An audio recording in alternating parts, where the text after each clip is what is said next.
ઓફિસના લીધે ઘર ચાલે છે તો આપણે બધું માનીએ છીએ, પણ ઘર ઓફિસને ચલાવે છે એ માનવાનું છે. ઓફિસના લીધે ઘર ચાલે છે આપણે માનીએ છીએ કે ત્યાંથી પૈસા કમાઈએ છીએ એટલે ઘર ચાલે છે, પણ ઓફિસ પણ ઘરના લીધે ચાલે છે. કારણ કે ઘરમાં સંપ હોય, સુરતભા હોય, એકતા હોય, શાંતિ હોય, તો એ જે તમને વાઇબ્સ, એ પોઝિટિવિટી એ તમે સવારે ઓફિસમાં કેરી કરો છો ને, એમના સારા આઈડિયાઝ આવે છે. The home runs because of the office and the office runs because of the home. આ બીજો મુદ્દો જે આપણે બરોબર સમજતા નથી, પહેલો મુદ્દો બરોબર સમજીએ છીએ. એટલે વર્ક લાઈફ બેલેન્સ એ જીવનમાં બહુ ખૂબ જરૂરી છે. એની માટે એક સરસ ફોર્મ્યુલા મેં ડિઝાઇન કરી છે. Out of all my travels, readings and meetings with people, એક ફોર્મ્યુલા છે 8+8+8, 8+8+8. પ્રથમ 8 કલાક તમારે પ્રામાણિક પુરુષાર્થ તમારા કાર્યક્ષેત્રમાં કરવો જોઈએ. બીજા 8 કલાક સારી રીતે ઊંઘ અને આરામ લેવા જોઈએ. કારણ કે તમને બધાને ખબર તો હશે કે આખા મુંબઈના બધા લોકોને બીમારીમાં એકને દવા પહોંચાડવી એ તમારી વ્યક્તિગત જવાબદારીમાં નથી આવતું, એ તો ખબર છે ને. એ પહેલા ક્લિયર કરવું પડે મેટર, કે મુંબઈમાં જેટલા બીમાર પડે બધાને દવા આપવી એ તમારી જવાબદારીમાં છે નહીં. કારણ કે આપણા જેવા તમારા જેવા ઘણા બધા છે, 5, 50, 100, 200, 500 વધારે હશે કદાચ.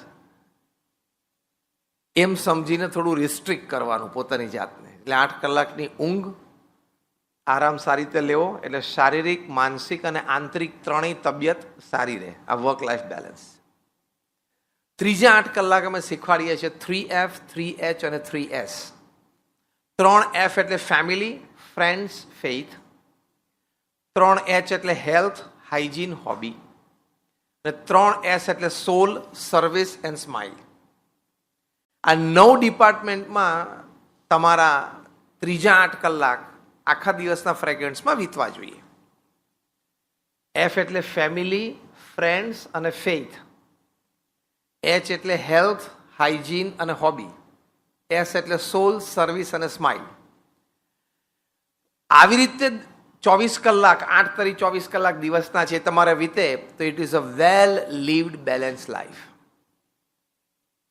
એટલે તમારે આજના પ્રવચનમાં બીજી કોઈ વાત યાદ ના રહે તો આ ત્રીજો 8 અગત્યનો છે એ યાદ રાખીને જવાનું છે. એટલે હું બોલવામાં બોલજો, કારણ કે અમારે ક્લાસ તો એક લેવો પડશે ને પ્રોફેસર તરીકે. 3F, બરોબર? 3F હું બોલાવું એટલું જ. Family, friends, faith. 3H health, hygiene, hobby. 3S સોલ, સર્વિસ, સ્માઇલ. નાઉ સ્માઇલ. આ વિચારવાનું તો કમ્પ્લીટ હ્યુમન લાઈફ છે. કોઈ એક તરફ ખેંચી જઈએ તો ઇનકમ્પ્લીટ લાઈફ છે. અને કામ એવું છે ને કે તમે સવારે 5 વાગે ઓફિસ ખોલો ને તોય કામ શરૂ થઈ જાય અને રાત્રે 12 વાગ્યા સુધી બેસો તોય કામ ચાલુ રહે. કામની વાત એવી છે. ખ્યાલ આપ્યો? કંઈ કામ ના હોય તો આપણે દિલ્હીને સૂચનો કરવા માંડીએ, એ પણ એક આપણે કામમાં ગણીએ છીએ. જે કંઈ ટીવી ચેનલ, ન્યૂઝપેપરમાં વાંચ્યું હોય તો દિલ્હીને પણ આપણે સૂચનો કરવા માંડીએ. એટલે કામ તો સવારે 5 થી રાત્રે 12 રહે. તમારે નક્કી કરવાનું કે કેટલું કરવું છે. કામ તો દરિયા જેટલું છે. મુંબઈની બાજુમાં દરિયો છે. દરિયામાં જેટલા પાણીના ટીપા છે એટલા કામ મુંબઈમાં જમીન ઉપર છે. અને દરિયામાં જેટલા પાણીના ટીપા છે એટલા કરોડ રૂપિયા પણ આ ધરતી ઉપર છે. તમારે નક્કી કરવાનું છે કે તમારે આમાં કેટલું તરવું છે. ડૂબી ન જઈએ એ ધ્યાન રાખવાનું. That is called work-life balance. That is called work-life balance. તમે ઘરે જઈને યુટ્યુબ ઉપર એક બહુ સરસ 30 સેકન્ડની સ્પીચ છે, જોજો. એ વર્ષો પહેલા કોકોકોલાના વર્લ્ડ CEO હતા બ્રાયન ડાયસન. એક કોન્વોકેશન ડેમાં ગયેલા, એમણે આ સ્પીચ આપી છે. તમને આશ્ચર્ય થશે કે 30 સેકન્ડની સ્પીચ એટલે શું એમ, એની પણ કોન્વોકેશન ડેમાં ટુ મેનેજમેન્ટ ગ્રેજ્યુએટ્સ. આમ 30 સેકન્ડમાં માણસ કેટલું કહી શકે, કેવું કહી શકે? એ 30 સેકન્ડમાં જે બોલ્યા છે વર્ક લાઈફ બેલેન્સનું, એ હું તમને વિવરણ કરીને સમજાવીશ. એટલે હું 2-3 મિનિટ લઈશ. બ્રાયન ડાયસને કીધું મેનેજમેન્ટ સ્ટુડન્ટ્સને કે my 40 years of experience in the corporate world I want to share with you. 40 વર્ષનો મારો કોર્પોરેટ વર્લ્ડનો અનુભવ છે અને કોકોકોલાના વર્લ્ડ સીઈઓ, એટલે વહીવટ વ્યવહાર કઈ કક્ષાનો કર્યો હશે આપણે સમજી શકીએ છીએ. બીજું વાક્ય બોલ્યા, you are all fresh graduates, but after 40 years in corporate world you will come to know that you are playing with 5 balls in life. નહીં, આપણે સર્કસમાં પેલો જોકર હોય ને 5 બોલ 7 બોલ એક સાથે રમે, એ કે નીચે ન પડવા દે, એની એક કળા છે, પ્રેક્ટિસથી આવે ને. આપણે જે ઉછાળે જ કરે વારા ફરતી, એક બમ પકડ્યા કરે. બ્રાયન ડાયસને કીધું કે તમે 40 વર્ષ વહીવટ વ્યવહાર કરશો ને પછી તમને ખબર પડશે કે તમે જીવનમાં 5 જ બોલ સાથે રમતા હતા. ત્રીજું વાક્ય, એ 5 બોલ કયા? પહેલો બોલ બોલ ઓફ વર્ક, એટલે કામનો બોલ. બીજો બોલ ઓફ ફેમિલી, પરિવાર. ત્રીજો બોલ ઓફ ફ્રેન્ડ્સ, જે આપણું સોશિયલ સર્કલ. ચોથું બોલ ઓફ હેલ્થ, આપણું સ્વાસ્થ્ય. અને પાંચમું બોલ ઓફ સ્પિરિટ, આપણો આત્મા. આ 5 સંબંધિત જ પ્રવૃત્તિ તમે જીવનમાં કરી છે. આ ત્રીજું ચોથું વાક્ય. પછી એમણે કહ્યું, of these 5 balls, the first ball, that is the ball of work, is made up of rubber. Rest 4 balls are made up of glass. બહુ સરસ વિભાવના કરી છે. કામનો બોલ છે ને એ રબરનો બનેલો છે. બાકીના 4 ફેમિલી, ફ્રેન્ડ્સ, હેલ્થ અને સ્પિરિટ એ કાચના બનેલા છે. એટલે બોલ of work, if you lose, it falls on the floor, it will bounce back because it is made up of rubber. The work is like you get opportunities. જેમ વિર્જિન એટલાન્ટિકના CEO Richard બ્રાન્સને કહ્યું છે કે work is like a bus station, a bus comes every 3 minutes. જેમ આપણે મુંબઈમાં station ઉપર ઊભા હોઈએ તો દર 3-4 મિનિટ એક ટ્રેન આવી જાય, એમ કામની તક તો તમને મળ્યા જ કરશે. એક તક છૂટી ગઈ તો એ બોલ રબરનો છે એટલે પાછો બાઉન્સ થશે. પણ બાકીના 4 બોલ કાચના બનેલા છે. એમાંથી એ જગલિંગ તમે કરો છો ને જગલિંગ કરતા કરતા એ છટક્યો ને પડ્યો, it will break. If not break, it will crack, but it will not remain the same again. કાં તો તૂટી જશે, કાં તો એને તિરાડ પડશે, પણ એ જેવો છે એવો તો નહીં જ રહે. એટલે પરિવાર, સ્વાસ્થ્ય, મિત્રો, સગાવાલા, જે આપણું સર્કલ, અને આપણી આત્મા એટલે અધ્યાત્મ, એ તમે એકવાર ચૂકશો, એ ટ્રેક બદલાઈ ગઈ પછી એ 4 વાત જેવી છે એવી નહીં રહે. આટલું કહીને છેલ્લું વાક્ય બોલ્યા જે અદ્ભુત છે, એ પણ તમારે વર્ક લાઈફ બેલેન્સમાં આજે ઘરે લઈને જવાનું છે. અદ્ભુત છેલ્લું વાક્ય બોલ્યા, so get to work on time, work effectively during your working hours and get back to your family on time. સમયસર કામ પર પહોંચી જવું. કામનો સમય હોય ત્યારે બહુ જ ઇફેક્ટિવલી, ફૂલ્લી એનર્જાઇઝ રહીને કામ કરવું, અને સાંજે ટાઈમે પરિવાર પાસે પહોંચી જવું.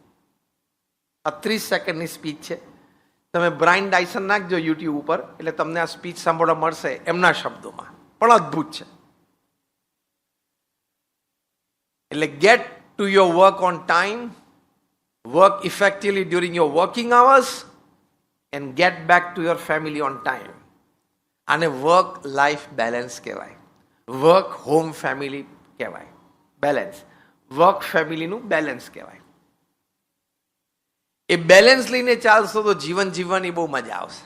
એકેય ખૂણેથી ફરિયાદ નહીં આવે, અને બેલેન્સ ચૂકશો તો ઘણા બધા ખૂણેથી ફરિયાદ આવશે. મહિનામાં 22 કે 24 આપણા વર્કિંગ ડે હોય. 4 શનિ રવિ કાઢી નાખો એટલે 22 ગણવાના. 22 આપણા વર્કિંગ ડે છે.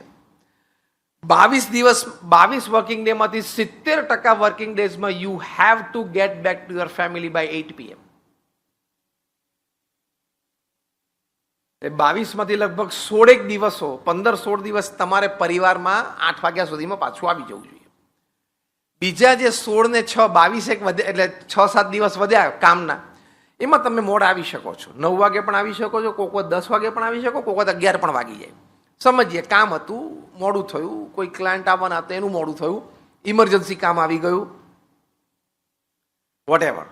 એટલે 22 વર્કિંગ ડે માંથી 6-7 વર્કિંગ ડે તમને 8 થી 11 ની વચ્ચે આવવાની છૂટ, ટ્રાફિક હતો, વોટેવર.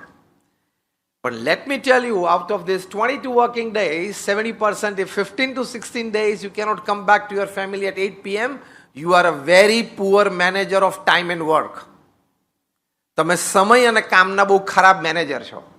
તમને સમય અને કામનું આયોજન આવડતું નથી. એ 22 વર્કિંગ ડેઝમાંથી 16 વર્કિંગ ડેઝ તમે 8 વાગ્યા સુધીમાં પરિવાર સાથે ન આવી શકો તો. અને હવે તો વધારે સારી વ્યવસ્થા છે ને, તમારી પાસે હાથમાં મોબાઈલ એટલે તમારી 30-40% ઓફિસ તો તમારી ભેગી જ છે. As simple as that.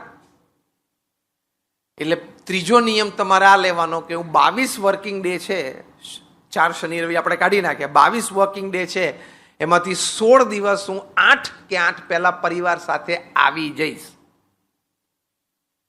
કેટલાને આ વાતમાં આમ તથ્ય જેવું લાગે છે, કંઈ આમ કરવા જેવું લાગે છે?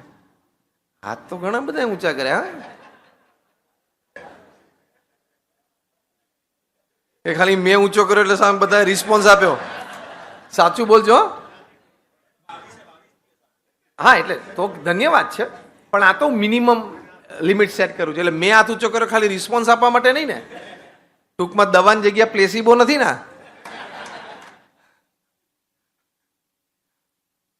પેલું પાણીનું ઇન્જેક્શન નથી ને, ડિસ્ટિલ વોટર. એટલે એક બહુ જ સારી વાત છે કે જીવનના અંતે તમે એક નવી શોપ શરૂ ન કરી જે તમારે કરવી હતી અને ન થઈ શકી, એનો અફસોસ તમને નહીં રહે. જીવનના છેલ્લા વર્ષોમાં તમારે મુંબઈ સિવાય બીજા શહેરમાં પણ તમારે ફાર્મસી ઓપન કરવી હતી પણ ન થઈ શકી કદાચ કોઈ કારણોસર, એનો અફસોસ નહીં રહે. એ બધાનો અફસોસ એ કાર્યકાળમાં હોય છે જે તે સમયે. જીવનના અંતે આ બધા કોઈ અફસોસ નથી રહેતા. જીવનના અંતે અફસોસ એટલા જ રહેશે કે પરિવાર સાથે મારે જેટલો સમય આપવો જોઈતો હતો, હવે મારા દીકરા દીકરી મોટા થઈને હવે પરદેશ ભણવા જાય છે, પરદેશ સેટલ થાય છે, એ નાના હતા ત્યારે મારે જેટલો સમય આપવો જોઈતો હતો, એના ઇનોસન્સ અને ક્યુટનેસનો જે મારે આનંદ લેવાનો હતો એ હું ન લઈ શક્યો. આના અફસોસ હોય છે. મારા જીગરજાન 2-5 મિત્રો હતા, એને ખાલી હું વર્ષમાં 2-4 બર્થડે કે એનિવર્સરી કે દિવાળી એવું 2-4 વિશ કરતો હતો. મારે જેટલું એની સાથે બેસીને વાતો કરીને આનંદ લેવો હતો ને, એટલે હું ના લઈ શક્યો. You will regret not enjoying this relationships. You will not regret a new business not set up. આ સિદ્ધાંત છે. મેં એક નવો બિઝનેસ ઊભો ન કર્યો એનો અફસોસ જીવનના અંત સમયે નથી રહેતો. અંત સમયે મારા મિત્રો, સગા, નજીકના જેની માટે મને પ્રેમ અને આદર હતો અને એ લોકોને મારા માટે પ્રેમ અને આદર હતો, એની સાથે મેં યોગ્ય સમય વિતાવ્યો નહીં. એટલે આપણે વર્ક લાઈફ બેલેન્સ રાખવાના. ખ્યાલ આવ્યો? એટલે 11 વાગ્યા સુધી ને 12 વાગ્યા સુધી ફોન ચાલુ રાખવાની જરૂર. આમ નથી બોલતા બોલતા તો વજન પડી ગયું નહીં? રાત્રે 12 વાગે સુવા જાય ને તો છેલ્લે એકવાર ચેક કરે કંઈક છે, ઓન કરે ને લીલું બટન ઓન કરે ને લાલ બટન એટલે યુટ્યુબ ને લીલું બટન એટલે વોટ્સએપ, ચાર્જિંગમાં મૂકી દે. સવારના પોરમાં ઉઠીને પહેલું જ કામ, પથ્થરની બાજુમાં ચાર્જ થતો હોય નજીક, પ્લગ કાઢીને જોવે આમ બટન, લીલું બટન દબાવે ને આમ મેસેજ આવે 70-80, ખુશ થઈ જાય. રાત્રે 11 ને 12 વાગ્યા સુધી તમે મોબાઈલ ચાલુ રાખો છો, મૂર્ખામી છે. This gadget is made to serve us. The reverse has happened. We have become the slaves of this gadget. આ રમકડું છે ને એ આપણી સેવા માટે બનેલું છે, આપણે એના નોકર નથી. 10 વાગે મૂકી દેવાનો બાજુ પર, ચેક તો કરો 2-4 દિવસ. એ કોઈ અગત્યના ફોન નરેન્દ્રભાઈના કે મુકેશભાઈને આવે છે કે નહીં તમારી વાત ચેક કરો. તમે જે આ નામમાં જે સમજ્યા હોય. 10 વાગ્યા પછી કેટલા અગત્યના ફોન છે ઇમરજન્સી, અને કદાચ કોઈ આવ્યું તો એ કામ કાલ સવારે થઈ શકે છે એવું હોય, તાત્કાલિક કરવું પડે એવું ના હોય, એવું કેટલું છે આજે રાત્રે 10 વાગ્યાથી તમે ચેક તો કરો. તમે માની બેઠા છો કે મારે 11:30 ફોન ઉપાડવો પડે, ચાલુ રાખવો પડે, 11:15 કોકનો ફોન આવે તો એ તું માની બેઠો છું, કોઈનો નથી આવતો. તે તારી જાતને અગત્યતા આપી દીધી છે. 12 વાગ્યા સુધી ફોન ચાલુ રાખવાની કઈ જરૂર નથી. તમને એમ ક્યારે પીએમઓ માંથી કદાચ ફોન આવે અને અગત્યની કઈ વાત હોય ને હું આ માહિતી મારી પાસે હોય ને પીએમઓ ને ખબર પડે ને મને તાત્કાલિક જેપીસી જોઈન્ટ પાર્લામેન્ટરી કમિટીમાં મેમ્બરશિપ માટે બોલાવે અને 12 વાગે પ્રધાનમંત્રી કાર્યાલયમાંથી ફોન આવે હું ના ઉપાડી શકું તો દેશના નાગરિક તરીકે મારી દેશની અસેવા થઈ જાય એવું માને છે તું? તારા જેવા એની પાસે 140 કરોડ છે, ખબર? જેમને બોલાવાના હોય છે એને બોલાવી લે છે. પીએમઓ માંથી, પીએમઓ દ્વારા, ઈડી દ્વારા, સીબીઆઈ દ્વારા, જેને બોલાવાના હોય બધાને બોલાવી લે ટાઈમે ટાઈમે. તું સુઈ જા 10-11 વાગે, તારે કાલ સવારે 8 વાગે દુકાન ખોલવાની. Work life balance. રાત્રે 8 વાગ્યા પછી કે 8:30 વાગ્યા તમે ઘરે આવો, શાવર લો, 8:30 તૈયાર થઈ જાઓ ફેમિલી સાથે. રાત્રે તમારો 8 થી 10, 10:30 તો સમય ફેમિલી માટે જ છે. તમે કેટલા માનો છો કે રાત્રે 8 થી 10 નો મારો સમય, એ સમય ઉપર મારા પરિવારનો હક છે? Rays your hands. આમ ઊંચા હાથ રાખો ને, બરોબર આમ જોવું, સ્કેન કરવું, આમ તો સ્કેન કરવું પડે ને આમ બરોબર. બધા તમે માનો છો કે મારા જીવનમાં રોજ રાત્રે 8 થી 10 નો સમય, પછી એમાં સાથે ભોજન લેવું આવી ગયું, સાથે બેઠા વાતો ચીતો, કદાચ કોઈ એક સારો ટીવી પ્રોગ્રામ તમે ફેમિલી સાથે જોયો. ટૂંકમાં રાત્રે 8 થી 10, 10:30 સુધીનો સમય એ મારો સમય નથી, મારા પરિવારનો હક છે, મારા બાળકોનો હક છે, કદાચ કોઈ હોય તો મારા પૌત્ર નાના હોય તો એનો હક છે. When you start believing that every day from 8 p.m. to 10 or 10:30 p.m. my time is not my time, it is family's right on my time, you have enjoyed life. તમે જીવનમાં ખૂબ આનંદ લઈ શકશો. અને હું પ્રોફેશનલ્સને વાત કરું ત્યારે એક વાત કરું છું, the amount of money that you have in your bank account when you die is the extra work you did, you shouldn't have done. And if at all you did, you should have used it for a good cause. તમે મરો ત્યારે તમારા bank એકાઉન્ટમાં જેટલા પૈસા હોય ને એટલું એક્સ્ટ્રા કામ તમે કર્યું જે કરવાની જરૂર નહોતી, પણ કદાચ ફાઇનાન્શિયલ સિક્યુરિટી માટે તમે કર્યું, તો તમે જાવ એ પહેલા એનો કંઈક સદુપયોગ કરી નાખવાનો હતો. આ બધા વિચારો સાથે તમે વર્ક લાઈફ બેલેન્સ જીવી શકો. હું જે સંસ્થામાંથી આવું છું, બીએપીએસ સ્વામિનારાયણ સંસ્થા, પ્રમુખ સ્વામી મહારાજ, જેનું નામ તમે કદાચ બધાએ સાંભળ્યું હશે, એમણે આ સંસ્થા વિશ્વવ્યાપી બનાવી. અમે બીએપીએસ સ્વામિનારાયણ સંસ્થા, we are one of the largest NGOs of the world.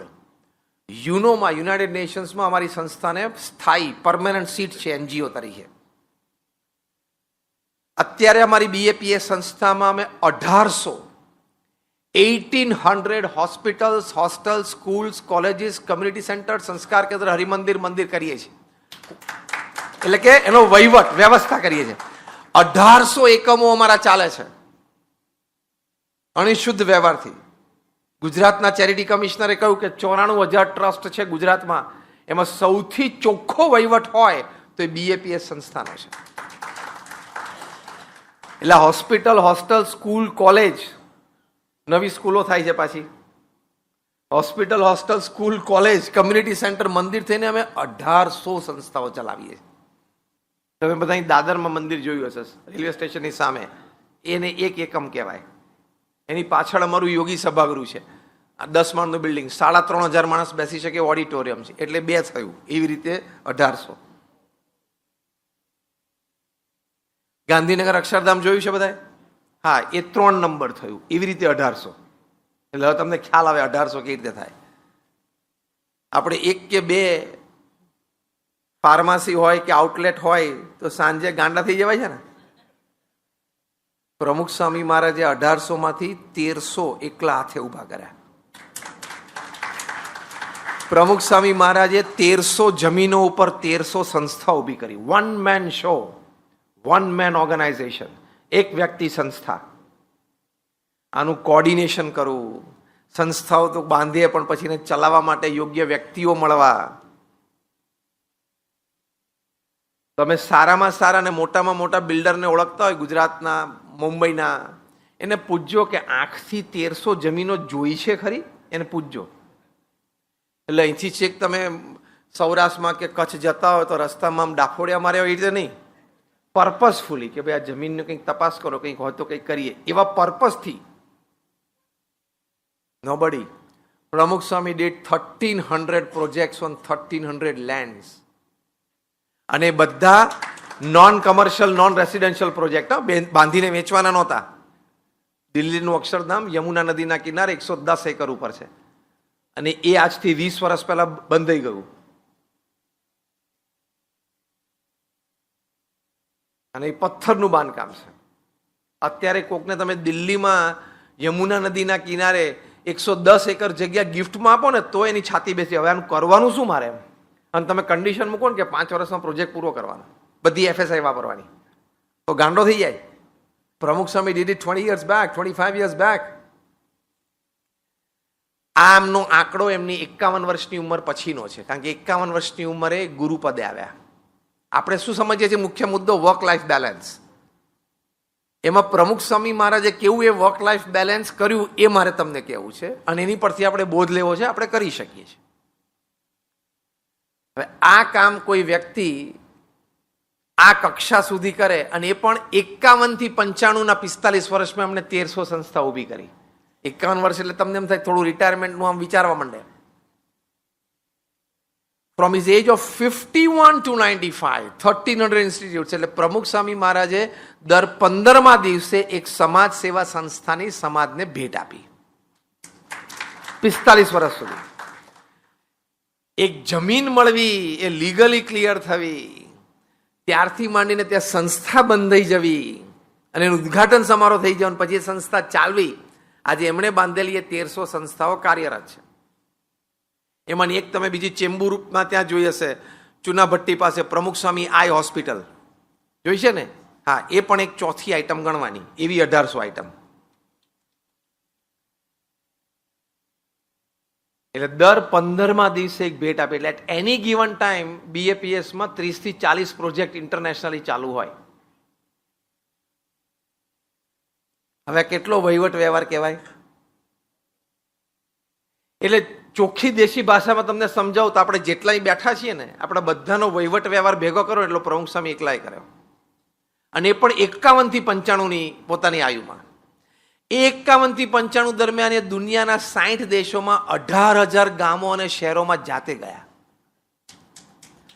વ્યક્તિગત જીવનમાં ચારિત્ર્યની દ્રઢતા માટે કે પછી આવી રીતે સંસ્થાઓના નિર્માણ માટે, સેવા ભાવનાઓ પ્રગટ કરવા માટે, પારિવારિક મૂલ્યો સિંચવા માટે, આપણા સનાતન હિન્દુ ધર્મના સિદ્ધાંતો પરિવારોમાં દ્રઢ કરાવવા માટે 60 દેશોમાં 18,000 ગામો અને શહેરોમાં જાતે ગયા.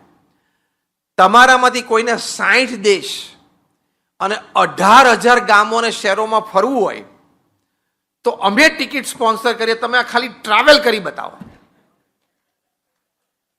તમારે ફરવાનું આનંદ કરવાનો, બીજું કઈ નહીં કરવાનું. પ્રમુખ સ્વામીએ ત્યાં જઈને જે કામ કર્યું કશું જ નહીં કરવાનું, તમારે ખાલી ફરવાનું. તો આપણામાંથી કોઈ કરી શકીએ, એમણે કર્યું. ત્રીજી વાત, 51 થી 95ની વચ્ચે આ બધી કોન્કરન્ટ ચાલે છે. 3.5 લાખ ઘરોમાં એમણે જાતે પધરામણી કરી. ચોથી વાત, આ 51 થી 95ની વચ્ચે લોકો એમને વ્યક્તિગત પારિવારિક પ્રશ્નો હોય તો પત્ર લખતા, એવા 7.5 લાખ પત્રોના એમણે જવાબ આપ્યા, લિખિત, ઈમેલ નહીં, હા, જાતે લખ્યા. એટલે રોજના 45 વર્ષ સુધી રોજના 50 પત્રો વાંચીને એના જવાબ આપતા હતા. આ પણ બધું 51 થી 95ની વચ્ચેનો આંકડો બોલું છું.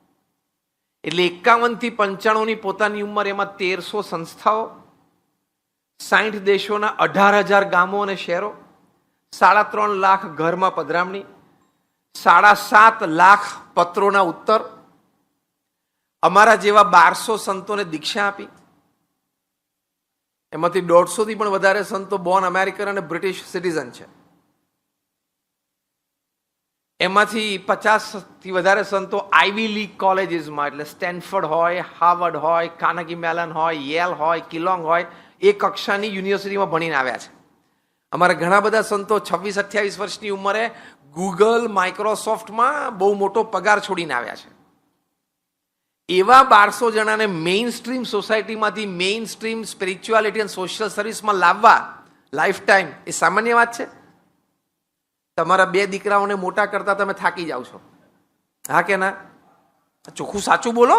હા, એમ. અને તમારા દીકરા દીકરી 18, 20, 22 વર્ષના થાય ત્યાં સુધી તો મા બાપ આમ 3-4 વખત, 5-10 વખત આમ હાથ પછાડી બોલે કે આના કરતા તો તું બોલતા નહીં, પણ તમે મનમાં બોલી લેજો જે તમે એકચ્યુઅલી બોલ્યા તો છો જ. યસ ઓર નો? અમને 1200 સંતોને, આ તમારા તો 2 સંતાનો તમારા જ સંતાનો છે, તમારું જ લોહી છે, તમારો જ ઉછેર છે. અમે 1200 જણાનું બધાનું બેકગ્રાઉન્ડ જુદું. આદિવાસી વિસ્તારમાંથી અભણ પણ હોય એવા પણ સંત છે અને હાર્વર્ડના MBA પણ છે.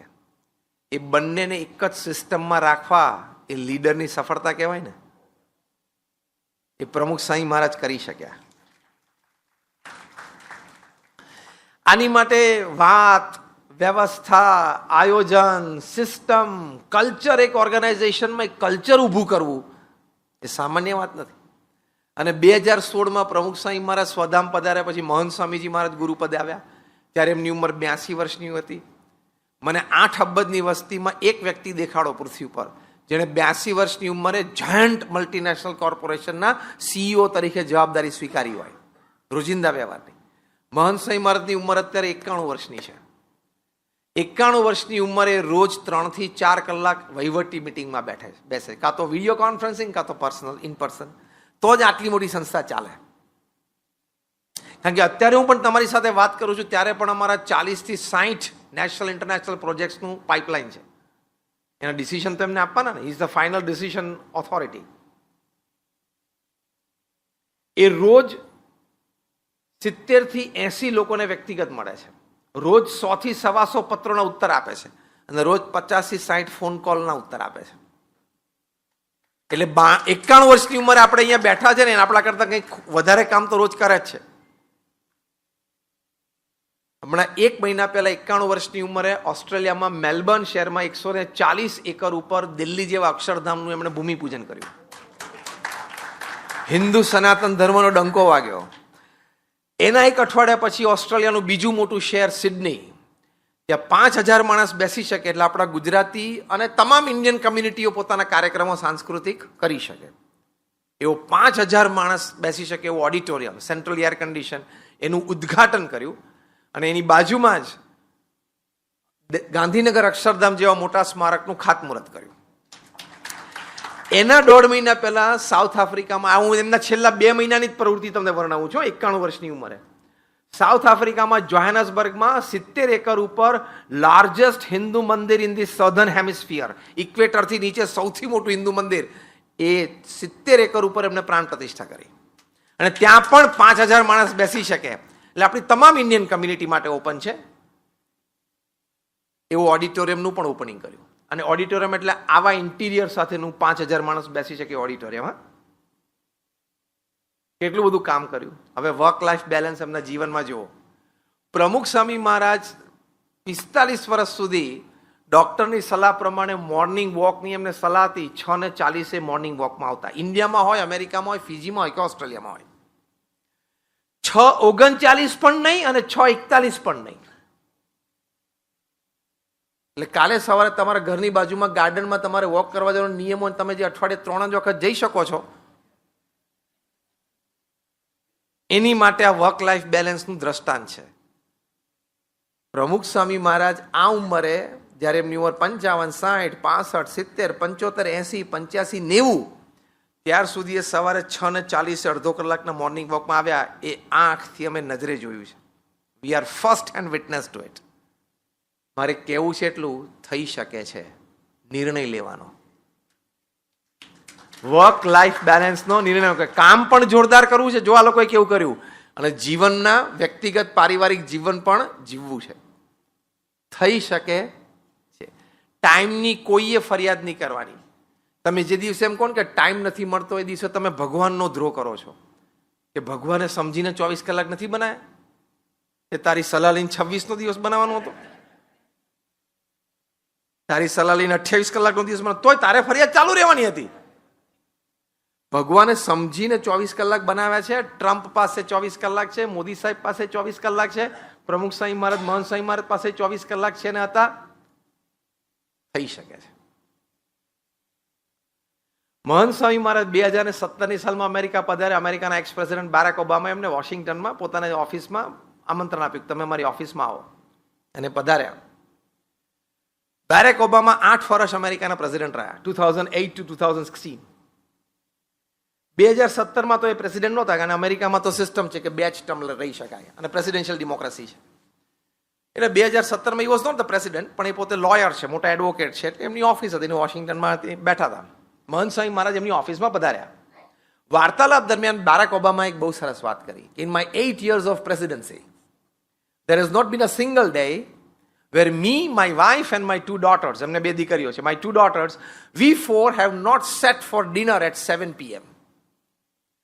8 વર્ષ હું અમેરિકાનો પ્રેસિડેન્ટ રહ્યો, એમાંથી એક દિવસ એવો નથી કે જ્યારે સાંજે 7 વાગે હું, મારા પત્ની અને મારી બંને દીકરીઓ અમે ડાઇનિંગ ટેબલ ઉપર રાત્રિ ભોજન માટે સાથે ન બેઠા હોય, ઇનલેસ કે હું દેશની બહાર ટ્રાવેલ કરતો હોઉં. તો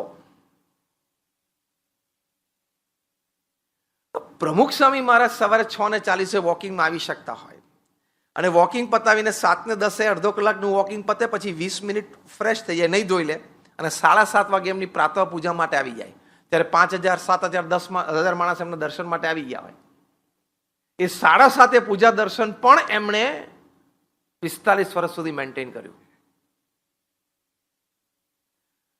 આ કક્ષાના માણસો એક સિસ્ટમ ઊભી કરે છે લાઈફમાં. મારે ખાલી એ કહેવું છે, બારાક ઓબામા યા પ્રમુખ સ્વામી મહારાજ જેવી વ્યક્તિ એના જીવનમાં એક સિસ્ટમ ઊભી કરે છે, કલ્ચર ઊભું કરે છે ફેમિલીમાં, તો એ મેન્ટેન કરી શકે છે. તો તારે એક દુકાનમાં છે ને 11 વાગે, તારે એક દુકાન જે ચલાવવાની છે એમાં છે ને તારે 11 વાગે રોજ આવડતું જ નથી કામ કરતા. 2 દુકાન છે ને તારે છે ને રાતે 10 વાગે છે, કામ કરતા જ નથી આવડતું તને. મેં કીધું ને 70% વર્કિંગ ડેઝમાં તમે રાત્રે 8 વાગ્યા સુધી પરિવાર સાથે પાછા ના આવી શક્યા, તો તમે કામ અને સમયના બહુ ખરાબ મેનેજર છો. તમારે પહેલું એ શીખવાનું છે, how to manage your time, how to manage your work. As simple as that. આયોજન અને વ્યવસ્થા થઈ શકે છે. શરૂઆત ક્યાંથી થાય? નિર્ણયથી. અને નિર્ણય પછી તમે એક સિસ્ટમ ઊભી કરો તો થઈ શકે. એટલે આ કાર્ય સંબંધી પહેલા ડિસિપ્લિન, સમય, ગમે તેટલું અમાઉન્ટ ઓફ વર્ક કરો તો મેન્ટેન કરી શકો, પહેલી વાત. બીજી વાત, વર્ક લાઈફ બેલેન્સ કરવા માટે કામમાં નીતિમત્તા અને પ્રામાણિકતા ચોક્કસ રાખજો. નીતિમત્તા અને પ્રામાણિકતા જો તમે ક્યાંક ચૂકી ગયા તો પ્રશ્ન આવશે ને આવશે જ. ચેન્નઈમાં હમણાં એક પાણીપુરી વાળાને ઓનલાઈન પેમેન્ટ તો હવે થાય જ છે, યુપીઆઈ છે, એટલે એને 35 લાખની પાણીપુરી વેચી તો એને પણ જીએસટીની નોટિસ આવી ગઈ, પાણીપુરી વાળાને પણ. એટલે સરકાર બહુ સતેજ છે, શક્તિશાળી છે, અને હોવી જ જોઈએ, તો જ દેશ ચાલે.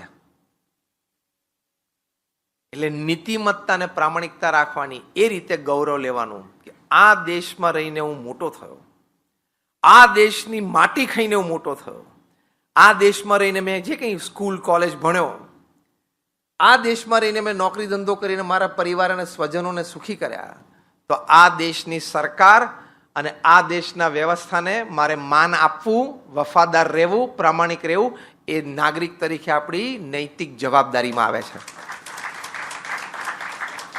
વર્ક લાઈફ બેલેન્સમાં બહુ અગત્યનું છે, કારણ કે નીતિમત્તા પ્રામાણિકતા ચૂકશો ને તકલીફ મોટી આવશે ને તે દિવસે બધું વિખાઈ જશે તંત્ર. એટલે નીતિમત્તા અને પ્રામાણિકતા આપણા કાર્યક્ષેત્રમાં આપણે જરૂર રાખવી. જીએસટીના 2 અર્થ છે, ખબર છે? પહેલો અર્થ આપણે જાણીએ છીએ, જીએસટી એટલે goods and services tax. Businessman કે પ્રોફેશનલ વાત કહું ત્યારે કહું છું કે આ જીએસટી બરોબર ભરશો ને એટલે ઉપરથી એક જીએસટી વરસશે. આ જીએસટી એટલે ગુડ્સ એન્ડ સર્વિસીસ ટેક્સ, અને ઉપરથી એક જીએસટી વરસશે એટલે શું? God saves tension. GST, God saves tension. ભગવાન તમારું ટેન્શન ઓછું રાખશે. હવે ખોટું કરે એટલે યાદ બહુ રાખવું પડે. તમે જુઓ, આપણે જીબી બધી એમાં વપરાઈ જાય, ફોનની જીબી વપરાય એવા વપરાઈ જાય. ખોટું એટલે ખબર પડે કે આ માણસ પાસે હું આ ખોટું બોલ્યો છું, આ માણસ પાસે આ બોલ્યો છું. જે તે માણસ સાથે ફરી વખત વાત થાય પેલું રિકોલ કરવું પડે, કારણ હું આવું બોલ્યો હતો એકવાર, એટલે યાદ રાખો. એટલે તમે સાચું બોલો તમારે યાદ જ નથી રાખવાનું. You remain light, you remain perfect. એટલે નીતિમત્તા અને પ્રામાણિકતામાં કોઈ દિવસ ચૂક આવવા દેવી નહીં. પ્રમુખ સ્વામી મહારાજને પૂછ્યું કે કયો વિચાર તમારા મનમાં હંમેશા રહે છે? એમણે કહ્યું કે જે વિચાર મને ક્યારેય નથી આવ્યો હું કહું. That was interesting. પ્રમુખ સ્વામી મહારાજ બોલ્યા, જો આટલો વહીવટ વ્યવહાર આવડી મોટી સંસ્થા ચલાવ્યા પછી, એક્ઝેક્ટ હું એમને વર્ડ ટુ વર્ડ કોટ કરું છું. પ્રમુખ સ્વામી મહારાજ બોલ્યા, કોઈનું પણ અહિત થાય એવો વિચાર મને જીવનમાં ક્યારેય નથી આવ્યો. એટલે ધંધા વેપારમાં તમારા સ્પર્ધક હોય ને એનું પણ અહિત નહીં ઈચ્છવાનું. સૌડું ઈચ્છવાનું કે એનો ધંધો વધે, કારણ કે એનો ધંધો વધશે તો તમને પણ કોમ્પિટ કરવાની મજા આવશે. તમે પણ healthy, go for healthy competition. એનો ધંધો ઓછો થાય, પડી ભાંગે, એનો ધંધો પછી મને મળી જાય, આવા ક્ષુલ્લક વિચાર નહીં કરવાના. આ બધા શું કહેવાય, ચોખ્ખી ગુજરાતી ભાષામાં હલકટ વિચારો, એવા નહીં કરવાના. કોઈનો ધંધો તૂટે, કોઈ પાછો પડે, કોઈની દુકાન બંધ શું કામ ઈચ્છું કરે ને, એ આનંદ કરે. એનો પુરુષાર્થ છે, એનું પ્રારબ્ધ છે, એની પર ભગવાનની કૃપા છે, એ ભોગવે, એ આનંદ કરે. મારો પુરુષાર્થ, મારું પ્રારબ્ધ અને મારી ઉપર ભગવાનની કૃપા, એનો હું આનંદ કરું. He is he, I am I. Work life balance. આનંદથી જીવાય, આનંદથી કામ કરાય. તમે ધારો કે અલ્ટામાઉન્ટ રોડ ઓફ રહેતો, નેપિયન્સ રોડ, ત્યાંથી તમને ધારો કે અંતિલા રોડ દેખાતું હોય, તમે 2 BHK તમારો, તમે બેદરીમાં રોજ અંતિલા જોક મારું બધું, આ ક્યારે આપણે મેળ પડશે? તો ઉપાધિ, તો તમને તમારો 2 BHK છે ને એનો આનંદ નહીં આવે. એ એમના પુરુષાર્થ, એમનું નસીબ અને એની ઉપર ભગવાનની કૃપાનો આનંદ એ લે છે. મારા પુરુષાર્થ, મારું નસીબ, મારું પ્રારબ્ધ, મારી ઉપર ભગવાનની કૃપાથી એનો આનંદ હું લઉં છું. It's okay, it's fine. As simple as that. જેમ પહેલા 10 લાખ ડોલર અઘરા છે, પહેલા 10 લાખ ડોલર તમે કરાવી લો, પછી તમે સરસ રૂપિયાનું હેમ્બર્ગર મળે છે, રૂપિયાનું જ મળે છે સેન્ડવિચ, આપણે વડાપાવ લઈ લો, ચલો ને, મુંબઈ છે એટલે એટલાનું જ મળે છે, અને એટલો જ સ્વાદ આવે છે ને એટલો જ આનંદ આવે છે, એમાં કંઈ વધારે હોતું નથી. એટલે નીતિમત્તા અને પ્રામાણિકતા રાખવી. હવે લાઈફ તરફ, કે આપણું જે પારિવારિક જીવન છે ત્યાં વફાદારી, કમિટમેન્ટ. મુંબઈમાં બાંદ્રામાં ફેમિલી કોર્ટ છે, રોજ 70 થી 80 ડિવોર્સ કેસીસ નોંધાય છે. આ વર્ક લાઈફ બેલેન્સ ના કહેવાય ને? દિલ્હીમાં રોજ 70-80, હૈદરાબાદ, સિકંદરાબાદ, ટ્વિન સિટીમાં રોજના 100. આટલું બધું આમ લોકોને વાંધો શું પડી જતો હશે એ પ્રશ્ન છે. કારણ કે એક વાત તો નક્કી છે કે તમે ચોરીમાં ગયા લગ્ન કરવા માટે, કોઈએ તમને બાવડું પકડીને ટીંગા ટોળી કરીને લઈ ગયા હતા?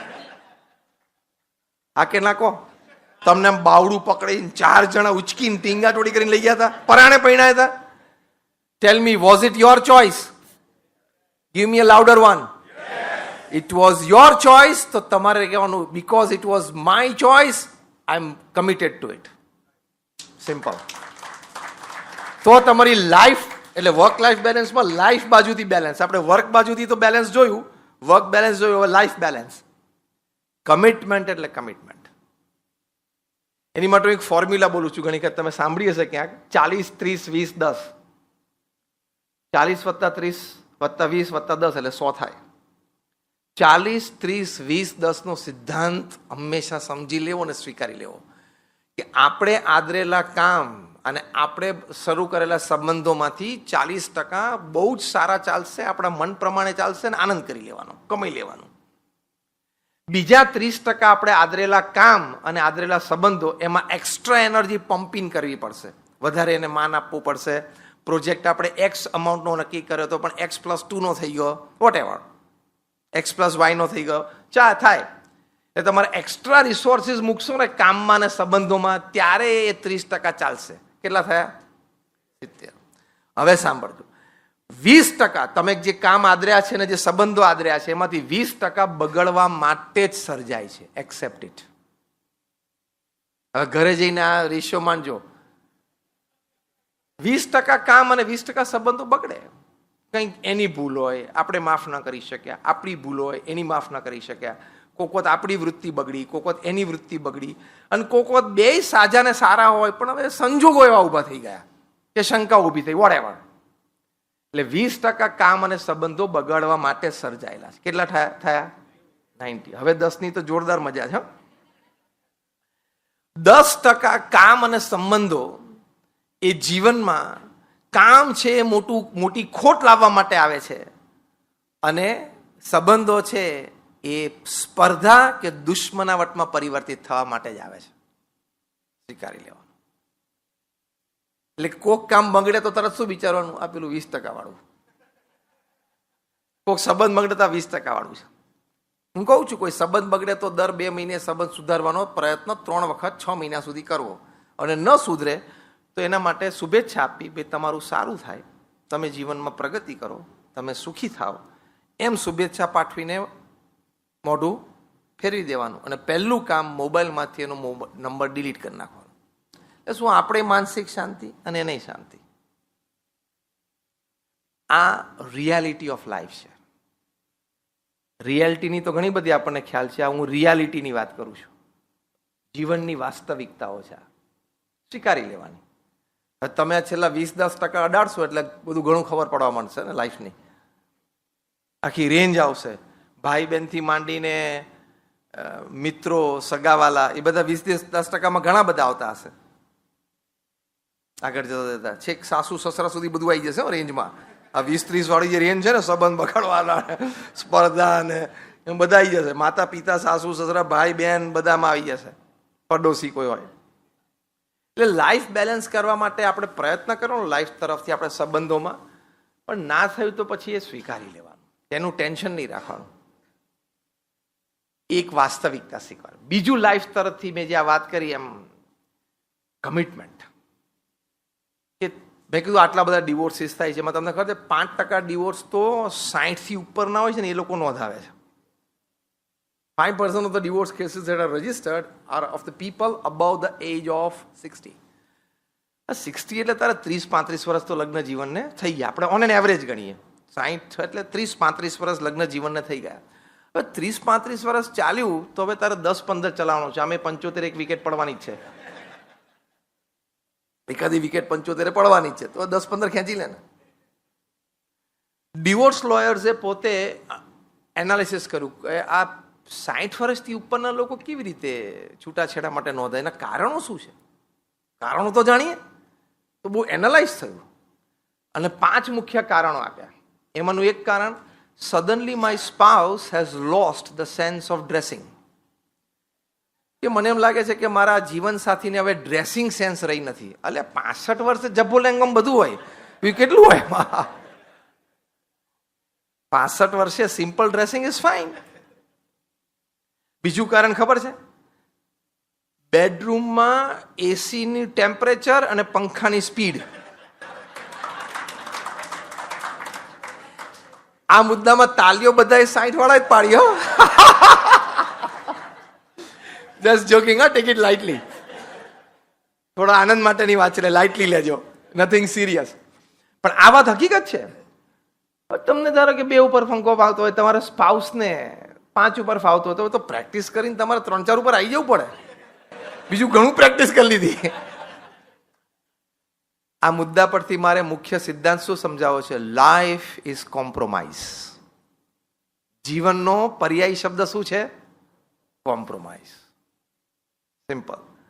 તમારી ઈચ્છા હોય કે ઉનાળામાં માથેરાન જઈએ અને પત્ની કે શિમલા જઈએ, તો ક્યાં જવાનું?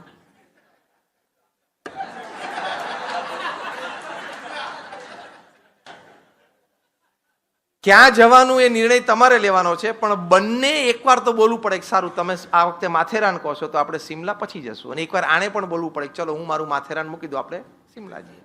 એકવાર તો બંને જણાએ બોલવું પડે, તો સમજવાનું કે લાઈફ ઇઝ અ કોમ્પ્રોમાઇઝ. એ સિદ્ધાંત તમે સમજ્યા છો. પછી જ્યાં જાઓ ત્યાં ત્રીજી જગ્યા સિલેક્ટ કરો તો વાંધો નથી, તમે વખતે કહો ના મેં નક્કી કર્યું છે ને હું માથે, કે તમે બ્રેડ વિનર છો ઘરમાં, તમારી કમાઈથી ઘર ચાલે, તમે આગ્રહ રાખો ના માથેરાન જ જવું છે, તમે માથેરાન જાઓ કરા, ત્યાં આનંદ કરો, ફોટા પાડો, પણ માણસનું મન તૂટી જાય. હવે માથેરાન અને સિમલા બે આપણે જન્મ્યા પહેલાના છે, હા કે ના? આપણે મરી જશું પછી એ રહેવાના છે. તો આ વર્ષે સિમલા છે ને 2 વર્ષ પછી માથેરાન છે, તારે ક્યાં ફેર પડે છે? તું જન્મ્યો પેલા ને 2 સ્થાન છે કે ને હિલ સ્ટેશન, અને તું મરી જાય પછી એ રહેવાના છે ને, તું મૂકને માથાકૂટ. તમે ઘરે જાઓ ને તમારા પત્ની તમને દેખાડે, સરપ્રાઈઝ આપે જો આપણે કર્ટન્સ બદલી નાખ્યા. દીપકભાઈ, આપણે કર્ટેન્સ બદલી નાખ્યા, નવા કર્ટેન્સ લગાડ્યા, અને તમને કેમ કેવા લાગે? તમારે શું કહેવાનું? શું કહેવાનું? બસ તમે જ્યાં જવાબ આપ્યો ને એની પરથી આ પ્રવચન મારું પૂરું થઈ જાય. તમારે કર્ટેન્સોને એટલું જ કહેવાનું, એક્સિલન્ટ, ગુડ. અને વધારે આનંદ લેવો હોય ને કરાવવો હોય તો ઓ વોટ અ ચોઇસ, શું ચોઇસ છે, વર્લ્ડ ક્લાસ ચોઇસ. ભૂલથી પણ એમ નહીં બોલવાનું, સેજ ટોન ડાર્ક હોત ને મરી જઈશ. આ આનંદ માટેની વાત છે, પણ આમાં સિદ્ધાંત શું છે? એક્સેપ્ટન્સ. સિદ્ધાંત શું છે લાઈફમાં? સ્વીકાર. સારું ભાઈ, એમને ગમ્યો, એમને લગાડ્યો છે, એક્સેપ્ટન્સ. તારે સવારેથી ઉઠીને સાંજ સુધી પડદા સામે જોઈને જિંદગી કાઢવાની છે, અને બગડે એટલે કે મેલા થાય 2, 4, 6 મહિને, તારે ઉતારીને ધોવાના છે. તારે 9 વાગે ઓફિસ જતું રહેવું છે, મૂકને માથાકૂટ. તારે ખોલવો હોય તારે રિમોટ બાજુ પડ્યું હોય ખોલ નાખવાનું, દબાઈને બંધ કરી દેવાનું. તારે નથી પડદા ઉતારવાના, ચડાવવાના, ધોવાના, એની સામે બેસીને જિંદગી કાઢવાની, તો મૂકને માથાકૂટ. ટીકા શું કામ કરે? સેજ ટોન લાઈટ હતો, શું સેજ ટોન લાઈટ હતો? તારું આ લાઈટ થઈ, આ હરખું રાખ. This is balance from your life side. Accept it. એ તમારા સ્પાઉસ છે તો એની પણ ચોઇસીસ છે. Now I am talking seriously. એમની પણ ચોઇસ છે, એમની પણ સ્વતંત્રતા છે. Enjoy life, as simple as that. જેમ ઇન્વેસ્ટમેન્ટ ક્યાં કરવું એ તમે નક્કી કરો છો, તો ઘરના પડદા એ નક્કી કરે. સિમ્પલ, હા કે ના? એટલે હવે આ બાબતે તમારે બોલવાનું, અને આવી લગભગ 15-20 આઈટમો છે ટોટલ. હા, એટલે બધાને બુદ્ધિ શક્તિ આવડત ભગવાને આપી છે, એટલે કરી શકે. એટલે વર્ક લાઈફ બેલેન્સ. બીજી એક વાત, બહુ જ એક સરસ પુસ્તક મેં વાંચ્યું, કાર્લ ઝિમરમેને લખ્યું છે, ફેમિલી એન્ડ સિવિલાઇઝેશન, પરિવાર અને સંસ્કૃતિ. 21 સંસ્કૃતિઓમાંથી 19 સંસ્કૃતિઓ નષ્ટ થઈ ગઈ. એની પાછળને એમને 2000 વર્ષના કારણો બહુ સરસ એનાલાઇઝ કરે. બહુ ફાઇન પુસ્તક છે. હી વોઝ અ સોશિયોલોજિસ્ટ અને હિસ્ટોરિયન, અને એમને આ પુસ્તક લખ્યું છે. અને એમાં જે તે સંસ્કૃતિઓ જ્ઞાતિ જાતિ નાશ પામી અથવા તો ઓટ આવી એ લોકોને, સામે એ સંસ્કૃતિનો જે પરિવારો હતા, એ પરિવારોમાં નીતિ નિયમ, સિદ્ધાંત, સંસ્કૃતિ, પરંપરા, એમાં ક્યાં તફાવત આવ્યો. પહેલો મુદ્દો લખ્યો છે, જે પરિવાર અને સંસ્કૃતિ નષ્ટપ્રાય થઈ અથવા તો એને ઓટ આવી જીવનમાં, એનું પહેલું કારણ લગ્ન જીવનની પવિત્રતા, લગ્ન જીવનની પ્રથા, એના પ્રત્યે અણગમો શરૂ થયો, જેને આજની ભાષામાં તમે લિવ ઇન રિલેશનશિપ કહો છો. દુનિયામાં સૌથી ભંગારમાં ભંગાર વસ્તુ હોય ને એ લિવ ઇન રિલેશનશિપ છે. પૃથ્વી પર સૌથી જે નકામી વસ્તુ છે ને એ લિવ ઇન રિલેશનશિપ છે. I have freedom, I am an adult, I can do anything, I am 25, I am independent. તું 25 ઇન્ડિપેન્ડન્ટ હોય ને તો તારી સોશિયલ એકાઉન્ટેબિલિટી છે, ફેમિલી એકાઉન્ટેબિલિટી છે, એલ્ડર્સ પ્રત્યે તારા પેરેન્ટ્સ છે જેને તારા જન્મ આપ્યો એના પ્રત્યે તારા એકાઉન્ટેબિલિટી છે. તમે એમ કહી શકો કે હું એડલ્ટ છું, હું ઓફિસમાં એક્ઝિક્યુટિવ છું, હું તો બોર્ડ મિટિંગમાં બોર્ડ રૂમમાં બર્મ્યુડા ચડ્ડી પહેરીને જતો હોય, ચાલે? ચાલે? દરેક જગ્યાએ ઓફિસ કે ઘર કે સમાજ, ત્યાં એક સિસ્ટમ હોય, એક કલ્ચર હોય. એમ તમને સ્વતંત્ર વિચાર આવવા માંડે ને તમને એમ થાય કે આમાં શું વાંધો છે. તમારે સમાજ, પરિવાર, સંસ્કૃતિ, ટ્રેડિશન, કલ્ચર ને બધું જોવું પડે. મેં એક જણાને આવી રીતે મને પ્રશ્ન પૂછ્યો તો એક સેશનમાં મેં ચેલેન્જ કરી, તારામાં તું એમ કહે છે ને હું સ્વતંત્ર છું, ફ્રીડમ, આપણે તો ભાઈ ફ્રીડમની પાછળ બધું લાગે, ફ્રીડમ ઓફ સ્પીચ અને ફ્રીડમ ઓફ એક્શન, પણ એની એક લિમિટ હોય ને. તમે જવાબદાર વ્યક્તિ તો છો ને સમાજના. તું ફ્રીડમમાં માને છે, તારી તાકાત હોય ને તો તું ઓફિસમાં ચડ્ડી પહેરીને જા અને આખો દિવસ કાઢી બતાવ તારા ટેબલ ઉપર. કરી શકે કોઈ? તું કંપનીનો સીઈઓ હોય તો ખાલી એક દિવસ સ્લીપર પહેરીને તો ઓફિસમાં જઈ બતાવ અને સીઈઓની ખુરશી ઉપર 8 કલાક બેસી બતાવ સ્લીપર પહેરીને. સિસ્ટમ તો હોય કે નહીં? જે ડ્રેસિંગ કોડ ને ડ્રેસિંગ એટિકેટ તો હોય કે ના હોય? જેમ ડ્રેસિંગ કોડ છે, ડ્રેસિંગ એટિકેટ છે, એમ બિહેવિયર કોડ્સ પણ હોય, બિહેવિયર એટિકેટ્સ પણ હોય. જેમ ત્યાં ઓફિસ છે ને તમારે ઓફિસના કાયદા કાનૂન નિયમ પાળવા પડે, એમ સમાજના પણ પાળવા પડે. ત્યાં સ્વતંત્રતા નથી. ફ્રીડમના નામે ગમે, all freedom comes with accountability. There is no freedom in the world that doesn't come with accountability. આપણે લગ્ન પ્રથા, લગ્ન પરંપરા, લગ્નની પવિત્રતા જાળવી રાખવાની. કાર્લ ઝિમરમેને બીજું લખ્યું છે કે યુવાનોને વડીલો પ્રત્યે, સેવા પ્રત્યેનો ભાવ ઘટતો ગયો. યુવાનોને વડીલોનો થોડો અનાદર પણ ઘટતો ગયો, અનાદર પણ વધતો ગયો. એ પણ લખ્યું છે. ત્રીજી વાત એમણે સ્પષ્ટ લખી છે કાર્લ ઝિમરમેને કે વ્યભિચારની ઈચ્છા અને વ્યભિચારનો સ્વીકાર એ સમાજમાં વધતો ગયો. એ બધા સમાજ તૂટ્યા, એ બધા પરિવારો વેરવિખેર થઈ ગયા, એ સંસ્કૃતિ ખલાસ થઈ ગઈ. તો આપણી સનાતન હિન્દુ ધર્મની સંસ્કૃતિમાં આની માટેના નીતિ નિયમો છે, આની માટેની વિચારધારાઓ છે. આપણા ઋષિ મુનિઓએ આપણને આ પવિત્રતા આપી છે. એનાથી વિરુદ્ધ જઈને કોઈ વ્યક્તિની પ્રગતિ થઈ નથી ને સુખી નથી થયો અને થશે પણ નહીં. એટલે આ લાઈફ એંગલ તરફથી વર્ક લાઈફ બેલેન્સ છે. અહીંયા જો ચૂક આવીને પારિવારિક જીવનમાં, લગ્ન જીવનમાં, ક્યાંક તમે કમિટમેન્ટમાં પાછા પડ્યા, ક્યાંક વફાદારીમાં પાછા પડ્યા, પ્રશ્ન આવશે, આવશે ને આવશે જ.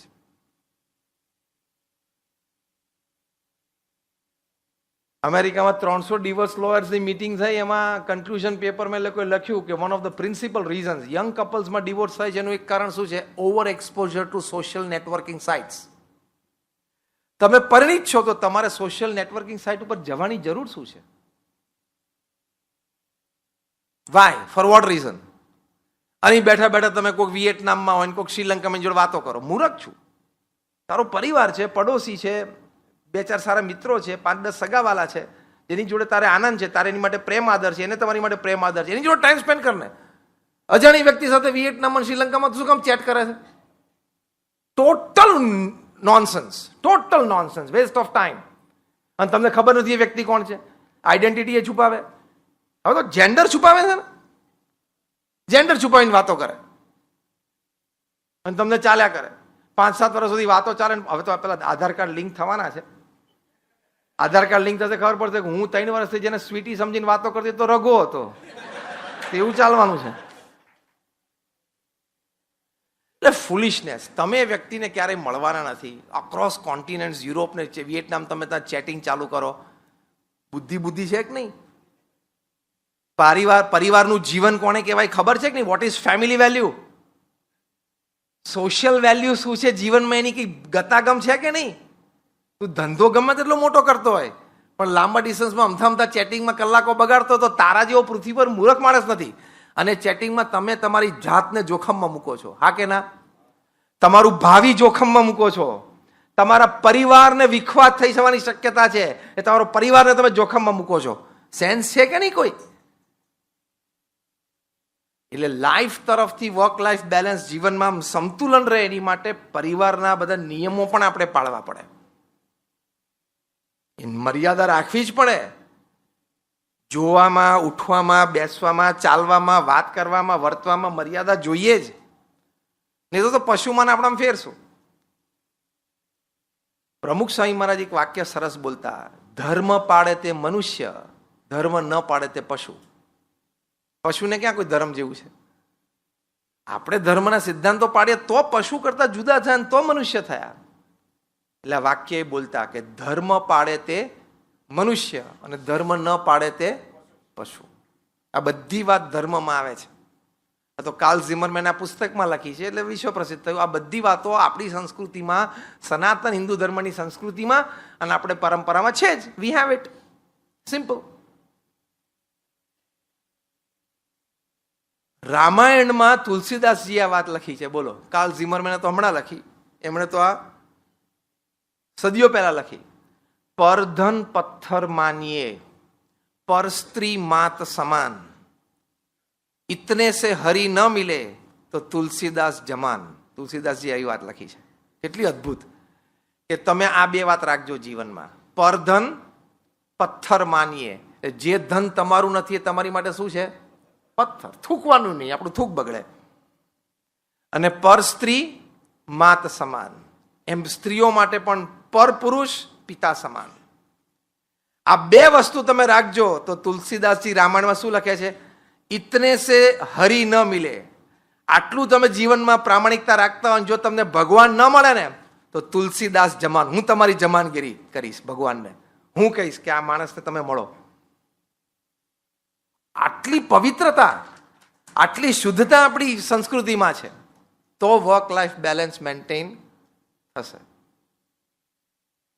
લોસ એન્જલસમાં એક જણાને ટ્રાફિક ટિકિટ આવી અને ટિકિટ ઘરે આવી. ત્યાં સિસ્ટમ છે યુએસમાં, તમારો ફોટો પડી જાય, ઓવર સ્પીડિંગમાં ફોટો પડી જાય અને ફોટો ઘરે આવી જાય અને તમારે ક્રેડિટ કાર્ડમાંથી કટ થઈ જાય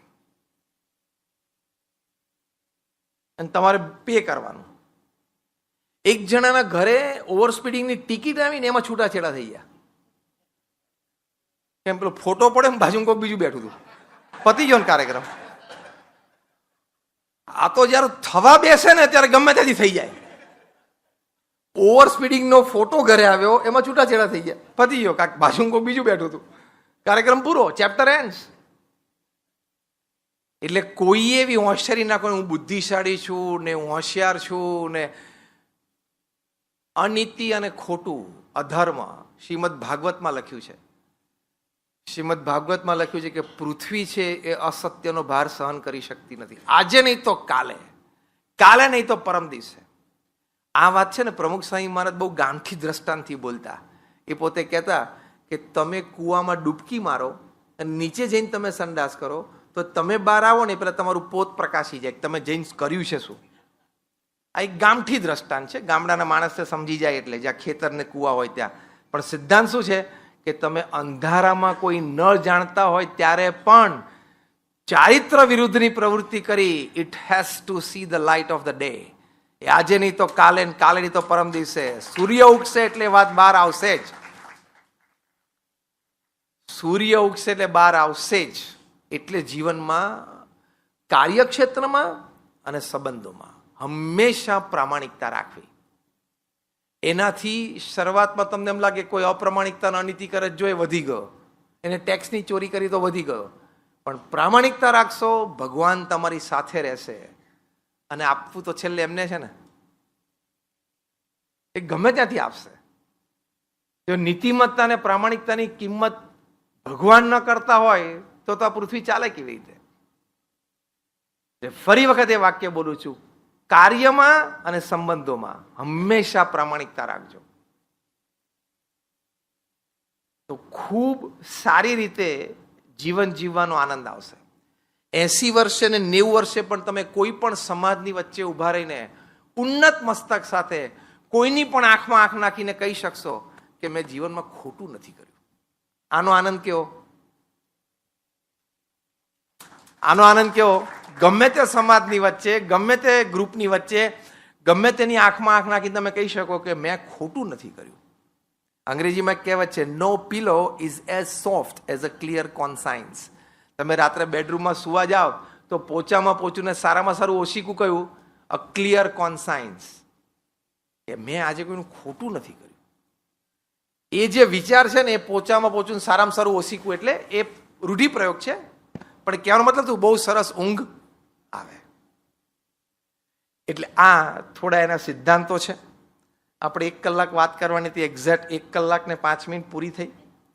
આવી થોડીક ઉપદેશની વાતો છે. આ વાત તમે લોકોએ પહેલી વાર નથી સાંભળી અને તમે લોકો આચરણમાં નથી એવું નથી. આજે જ્યારે આપણે થોડી વધારે રિફાઇન કરી, કારણ કે આ તો વારે વારે સાંભળીએ ને ત્યારે બધું વધારે સ્પષ્ટ થાય. એટલે 1 મોર ક્લાસરૂમ.